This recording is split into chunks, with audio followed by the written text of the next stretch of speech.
Hello my friends, and welcome to Gardening with Creekside. Today we are going to give some love to the Emperor One flower bed. We've talked about this several times. So what are we going to do? Well, first of all, we're going to dig up some hydrangeas that were not performing well.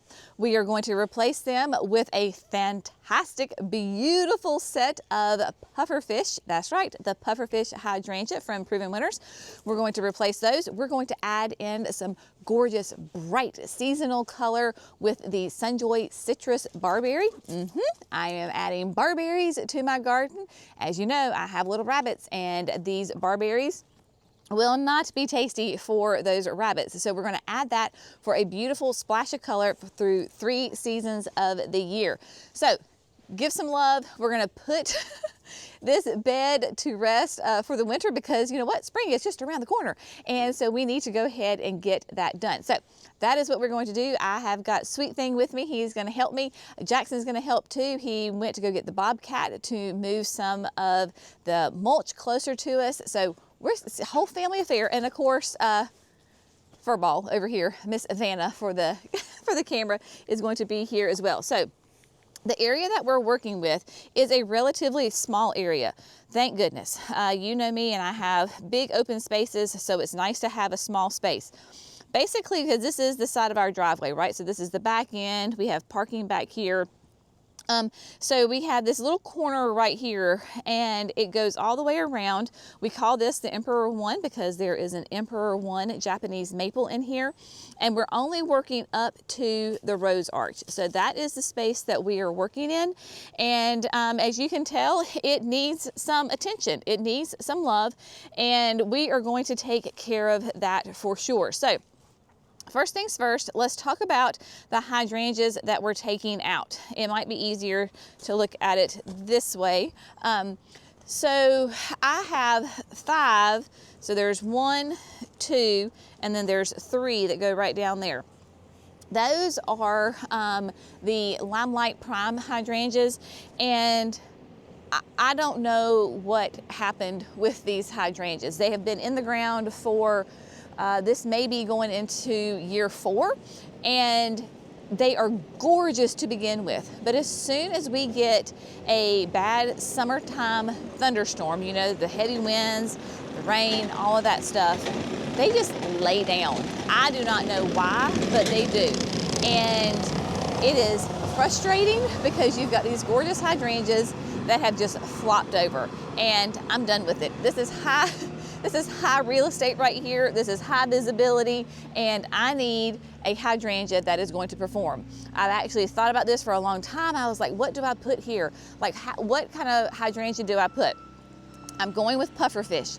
Pufferfish, one, there's 2 reasons that I'm going with pufferfish. One, it is a fantastic hydrangea. It is a panicle, so I'm guaranteed to have flowers every single year because it blooms on new growth. So yay for that. It is a beautiful cream color. It does great with my color palette right here, so I don't have to worry about a color clash at all. It will get to be about 3 to 5 feet tall and wide, which is perfect. I would love for it to be that 5 by 5 here, which it should get to that spot, that size. And then it does really well in the rain and the wind. I have one at the berm, and I have, that's another reason, right here behind the fountain, I have another one. So it'll tie all in together. And so it all ties in together, but because pufferfish the blooms are very open, they're not super tight and dense, so when you have the wind and the rain, it goes right through those flower petals and they don't flop. So yay for that. We are going to dig these up. I'm going to enlist the help of Jerry and dig these up. The pufferfish are going to go right back in the exact same spot. So I have them here in the back of the Kubota. So here is the tag for your pufferfish, and that is very dirty. This is going to be hardy in zones 3 to 8. So, and also as a panicle, your pufferfish can, and they love to have the full sun. And this spot definitely has a full sun. It will get sun up to sun down. There is irrigation in here, so that certainly helps with the hydrangeas in the hot blazing sun. So that's a very good thing. And then the big splash of color that we're going to go for are the Sunjoy citrus barberries. Now, some people have really strong feelings about barberries. I personally, you can't beat their color, right? They have such big splashes of color that are just fabulous. And because I do have a rabbit problem, then that helps me even more, because yes, they have thorns, and that is okay, y'all. I have roses. Roses have thorns. It doesn't stop me from growing those. The one thing about the barberries is that they are deciduous, so that you can see right here, you can see what they really kind of look like, and you can see their thorns, right? Now, this is not a plant that you're going to come through and run your hands through. That's just not what you're going to do, and that's totally fine. But look at this beautiful chartreuse color, right? And I love that this citrus is going to be 2 to 3 feet tall and wide. Hardy in zones 4 to 8. It has to have that full sun to get that great color, extremely low maintenance, beautiful rounded habit, cheery gold foliage, fabulous. And of course, obviously, since it has all those thorns, it does have that high deer resistant and rabbit resistant as well. So I actually have 4 because I wasn't exactly sure what I was going to do with them. But after talking with Jerry, we're going to do 3. And we're going to plant them kind of in a grouping together. We're going to plant them right to the right of the bird bath. I had some Shasta daisies in here, and I think they quit on me last year. So they're done. So we're going to do a mass planting of 3 of them right in through this area, because those daisies were right in here. I do have a baptisia right here that's lying dormant. So we have a baptisia. Of course, we'll have that pufferfish right here. I've got some penstemons that you can see, some phlox, and then that other hydrangea will be right there. So it's going to be right in this general area right here. I want to say there might be another baptisia right there. I see some sticks, so we'll figure it out. So right here in this area, we'll have that nice big pop of gold color, and how pretty will it be next to the generous gardener? Excellent. So trying just to add more structure, more interest, more splashes of color that are low maintenance. Yes, please, and thank you. So what we're going to do first is we're going to get everything cleaned up. I think I'm going to volunteer Jerry to dig up the other hydrangeas because we got to cut the grasses. Got 2 Apache rose grasses. This is definitely the time to go ahead and prune them.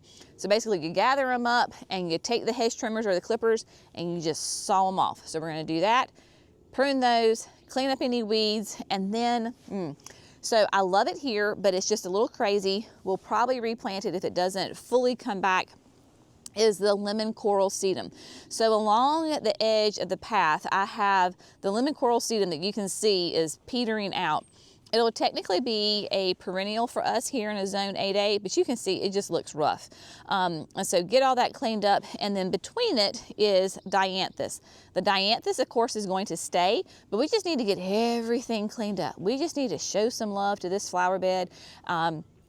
There are a couple of weeds in here, just all of that kind of stuff. So first up, we're going to do the cleanup, and then when it's time to plant the new pufferfish and the Sunjoy citrus, I'll meet you back here.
Splash Simpson over there is splashing in some biotone. So he's going to go ahead and plant the hydrangeas, and I am going to do a little yappity and tell you what we've done and show you what we have done. So Sweet thing, bless him. I love it when he helps me because he dug up the hydrangeas for me, so yay for that, while I pruned the grasses and cleaned things up.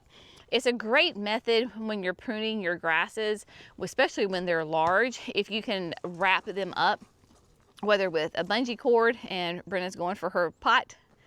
Let's see if she can get her pot. But while you have those grasses,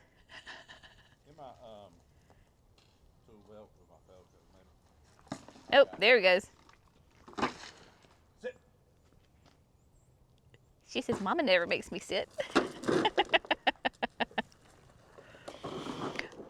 When you're doing your grasses, if you can wrap them up with a bungee cord, that makes it so much easier. Tie it up like a ponytail, then either get your hedge trimmers, your chainsaw, or your clippers and just clip them back. You want to get your perennial grasses pruned before you see any green growth. I see no green growth in there, so that is great. It's the perfect time of the year to do it. And then as far as the lemon coral sedum, we came through and we cleaned it up. We did not try to get all of this out. In fact, it's perfectly fine for me that we don't, because what we're gonna do is, it's much neater and tighter, right? Tidier. But you still have that lemon coral in there. For us, like I said, it will be a perennial. So when we lay down the mulch, we're just gonna go ahead and cover it with mulch. It's still gonna be alive, and then as the begins to grow, temperatures warm up, it's just gonna come up. And so hopefully I will have a nice little mat of the lemon coral between the dianthus. And if for some reason it doesn't come back, I can easily grab a couple of little grandes from the garden center and plop them in here, and they will be very happy. Definitely, if you see a weed, pull a weed. So I tried to find all the weeds, get them all cleaned up, get them out of here. What we do not touch is the azaleas. So these are the Perfecta Mundos. They bloom on old growth and new growth. We do not want to prune them. They're already starting to form buds. So you can see, like right here, we have a bud. If we were to prune this right now, we're gonna cut off all of those flower buds and not have that beautiful spring flush of flowers. We are gonna go ahead and fertilize these. Remember, we planted these later on, well, I guess it was late spring maybe when we planted these, sometime in the summertime when we planted them. So they've just gone not even through a whole year, and they need to be fed. So we're gonna go ahead and get some holly tone on those because they are acidic loving plants, and get them nice and taken care of. Jerry, like I said, is getting the puffer fish in the ground. We'll come back and bury those in just a second. And then this is gonna be the placement for those Sunjoy citrus. Basically, we're gonna do 2 and then 1. Kind of the reason that we had to stagger it, we had to work around some plants. Of course, obviously take note of the 2 hydrangeas on each side. Again, even Jerry was like, well, hey, let's plant some, you know, over here. And I was like, no, there's a baptisia. And when that baptisia is blooming, the rose is in full growth, and you got your hydrangea in full growth, they really do kind of come all the way and take up even right in here. So we didn't have any room to put the citrus there. Looks like he has a question. No, did you talk about this soil? I have not talked about the soil. We have not gotten there yet. So this soil, the original native soil, was absolutely gosh awful thick red clay, and we have amended and amended and amended. That's getting there, but see, this is, look how, yes. So we still have those clods of the red clay, but it was last season that we came in here with the Creekside blend, which is a blend of compost and aged pine bark fines. And that's what I used as my mulch. Go nice and thick in here and really got it in there. We, you can see that we have, I think we had the Daddy Pete in here maybe as well. I can't remember, but you can see all this great pine bark. And so that is a great reason to use the Daddy Pete, the compost blend, all of that, because it works in to your soil. And now we don't have as bad as gosh awful red clay as we did. It still has red clay, but not as bad. And when you're in here working, it's so much easier to just work it into your native soil than like big chunky stuff. So that is why we love to have that compost, that aged pine bark, and that's why we're going back with the Daddy Pete soil enhancer. Yeah, landscape pro tip, just beat all your clods in or rake them out, right? So that way when you go back to do your mulch, it all lays out smooth. Absolutely. We don't want any clods showing. And that was another reason why I went through with some of the perennials, and they had some of their dead stems were still sticking up. Went through and cleaned those up, got it back down. I can see I need to do my piston right there, but that way, yeah, we're gonna have the mulch in here and it's going to be nice and smooth and beautiful.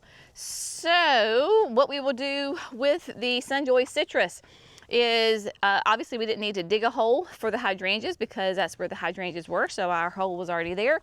We do need to dig a hole for our Sunjoy citrus, and I have got my 9-inch auger. Of course, we only use here the Jenny's edition. It has that heavy duty tip. You can see that it definitely has been used. I probably should have cleaned it up for you a little bit, but this is real life gardening right here. But this is the difference because it has that heavy duty tip, and you can see where it just wrapped around and got some of those roots out the last time I used it. It has a shorter flighting, so it's not as heavy, but we did go ahead and make it a little bit taller. That way it is nice and easy and accessible to use.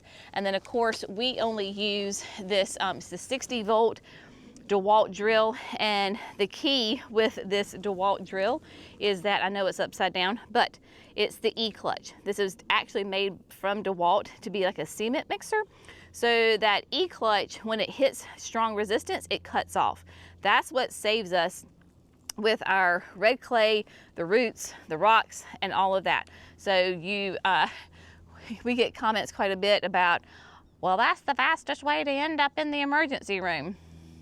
No, sugar, it's not when you use the right equipment. Now, if you were to use that auger on a drill that's like an electric drill, like plugs in, yes, you're gonna end up in the ER. Don't ever use one of these augers on an electric drill.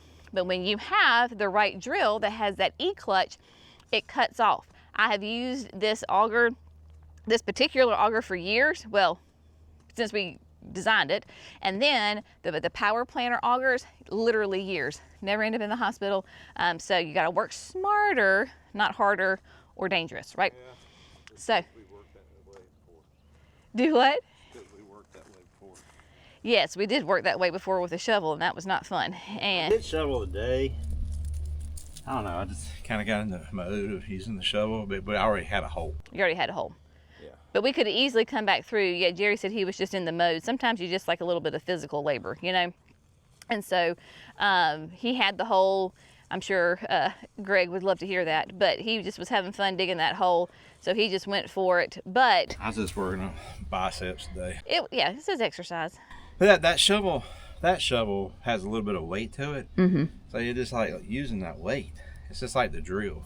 Yeah, but some folks have had a hard time. They say, well, it's too heavy. You know, you need a little bit of weight to help. And then the more you pick it up, the stronger your muscles get. That's right, y'all. You can do hard things, and the more you use it, the stronger you get. Yep. Ladies, especially as we age, we need to do those weight-bearing exercises, so we need to get stronger.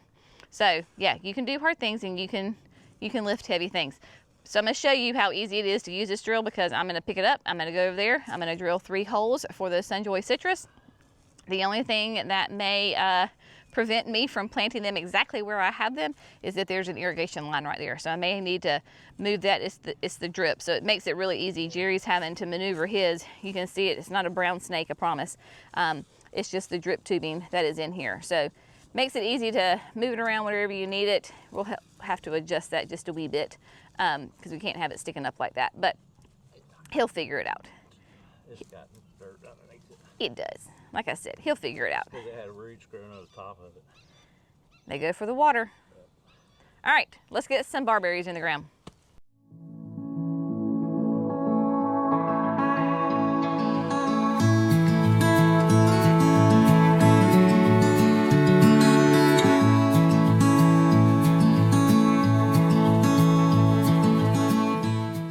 All right, y'all, I just wanted to show you this. Like Jerry said, this is a prime example of what the auger makes the soil look like and what a shovel makes the soil look like, because we have an irrigation line running right through here. So Jerry got the shovel.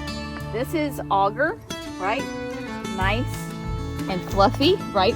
For clay soil, that's fluffy, as opposed to the shovel. Clods. Look at that. Big old clumps of red clay. This is shovel side, auger side. There you go.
My friends, we have completed the Emperor 1 flower bed, and oh my goodness, doesn't she look absolutely amazing?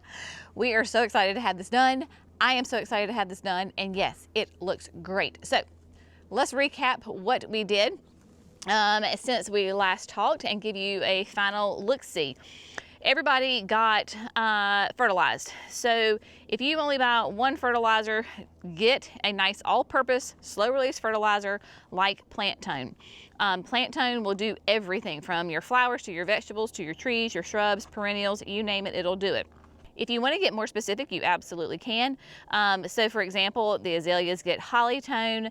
Typically, I would go ahead and fertilize my hydrangeas with Rose Tone, but since they were just planted and got Biotone, we're gonna hold off. After you plant a shrub, you can re-fertilize if you need to in that 6 to 8 week period. But since they were just planted with Biotone, they are not going to receive fertilizer. But I know that I have perennials throughout here, so you may have seen me just like randomly shaking the tones on the ground. That's because I know that there are perennials lying underneath that will get that food. At the end of the day, if you only have Holly Tone, use Holly Tone on everything. If you only have Rose Tone, just use Rose Tone. Use whatever you have. It is not going to be a huge dramatic, like the plants aren't going to go, oh my gosh, I'm supposed to get Rose Tone and you gave me Holly Tone. They'll be fine. Trust me, there is grace in gardening. The barberries are in. I think this will be a really fun pop of color right here, and just have a really great chartreuse color will be really fun. But you can see how we kind of covered up the lemon coral. This was definitely the most vigorous and healthiest plant right here, so that's why she's poking up. But yeah, and it's okay. It's okay if you get some mulch on top of your dianthus or some of your other perennials. They're gonna pop on through. It is totally fine. We didn't put them underneath, 2 feet of mulch, so don't worry about that. All will be well. So literally there is nothing else for me to do in this flower bed except wait for that after that spring last frost date. So for me, that's mid-April. If I want to plant annuals in here, I can. And if I need to redo the lemon coral sedum, I can add it then. But other than that, we just kind of let it go. And if you can, a tip on the fertilizer, if you can do it before it rains, that is always helpful. One, it tampers down the odor of the tones, and then 2, of course, it waters it in. So that is always a very good thing. But yeah, it has been a great productive day. So excited to have this flower bed done. It's always great to be in the garden with Jerry, so it was nice to get that done. Really nice time here in the garden getting the Emperor One bed ready for spring and summer. Y'all have a great day. We'll see you in the next video. Bye, friends.